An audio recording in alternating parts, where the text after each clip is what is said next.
Warahmatullahi wabarakatuh. Alhamdulillah nahmaduhu wa nasta'inuhu wa nastahdihi wa nastaghfiruh wa na'udzu billahi min shururi anfusina wa min sayyiati a'malina. Man yahdihillahu fala mudilla lahu wa man yudlilhu fala hadiya lahu. أشهد أن لا إله إلا الله وحده لا شريك له وأشهد أن سيدنا محمدا عبده ورسوله. اللهم صل وسلم وبارك على هذا النبي الكريم سيدنا محمد وعلى آله وأصحابه والتابعين وتابع التابعين لهم بإحسان إلى يوم الدين. أما بعد فيا عباد الله اتقوا الله واعلموا أن الله مع المتقين. Hadirin sidang Jumaat yang dimuliakan, kita merupakan umat yang dipilih oleh Allah Subhanahu wa Ta'ala, dan kita dipilih disebabkan sifat-sifat khusus yang sepatutnya ada kepada kita sebagai umat Nabi Muhammad sallallahu alaihi wasallam. Dalam surah Ali Imran ayat 139, Allah Subhanahu wa Ta'ala berfirman, وَلَا تَهِنُوا وَلَا تَحْزَنُوا وَأَنْتُمُ الْأَعْلَوْنَ إِن كُنْتُمْ مُؤْمِنِينَ.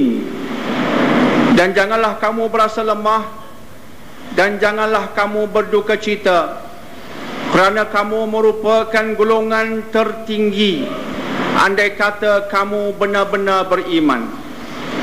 Ayat yang baru saya bacakan tadi menceritakan tentang kelebihan umat ini. Allah mengatakan bahawa umat ini a'laun, maksudnya umat ini tinggi di sisi Allah, dengan syarat kita benar-benar beriman kepadanya.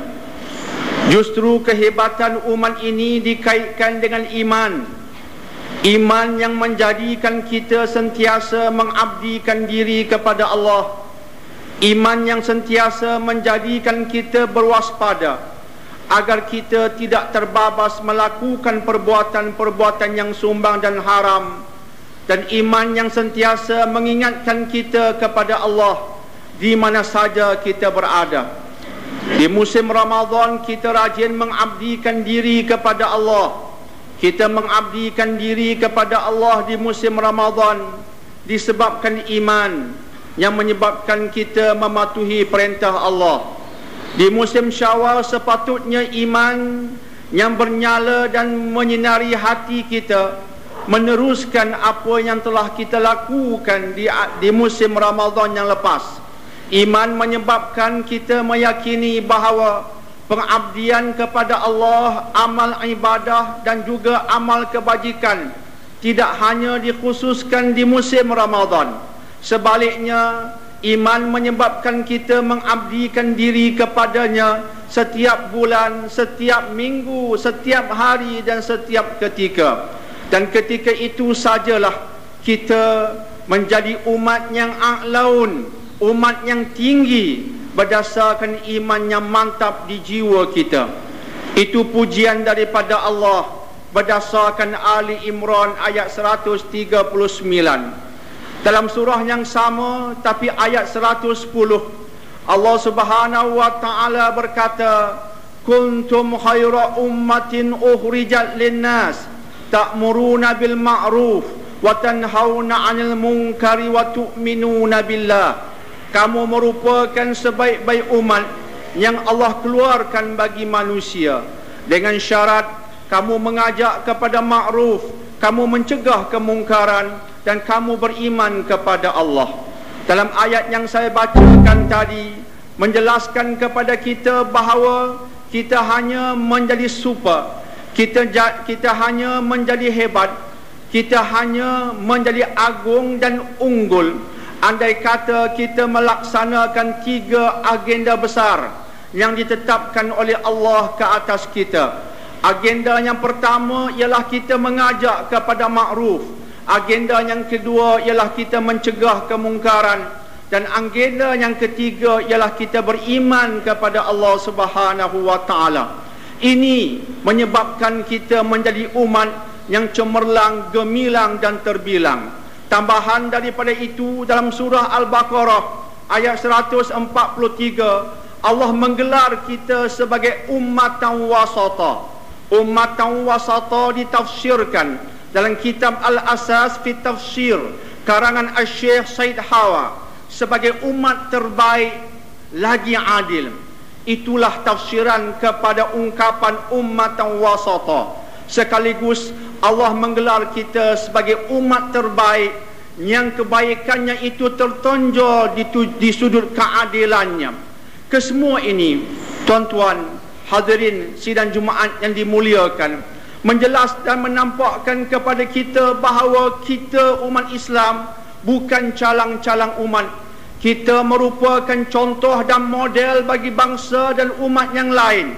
Kita sepatutnya menjadi satu golongan yang dianggap sebagai umat kelas pertama. Kita sepatutnya menjadi umat yang akan dicontohi oleh orang lain. Tetapi sayangnya pada hari ini yang sebaliknya yang berlaku. Kita menjadi satu umat yang dihina oleh orang lain. Kita merupakan umat yang diejek, disindir, diperlekehkan oleh ramai orang lain. Sedangkan Allah memuji kita, tapi dalam realiti hari ini kita dikutuk oleh orang lain. Apakah Allah salah ketika memuji kita? Jawapan yang tegas ialah Allah tak mungkin tersilap. Yang tersilap ialah kita. Allah tak mungkin salah. Yang bersalah ialah kita. Sebab kita tidak tahu menghargai iman. Kita lebih mementingkan kontrak. Kita lebih mementingkan tanda. Kita lebih mementingkan fulus. Kita lebih mementingkan ringgit. Kita lebih mementingkan sterling dan juga American dollars.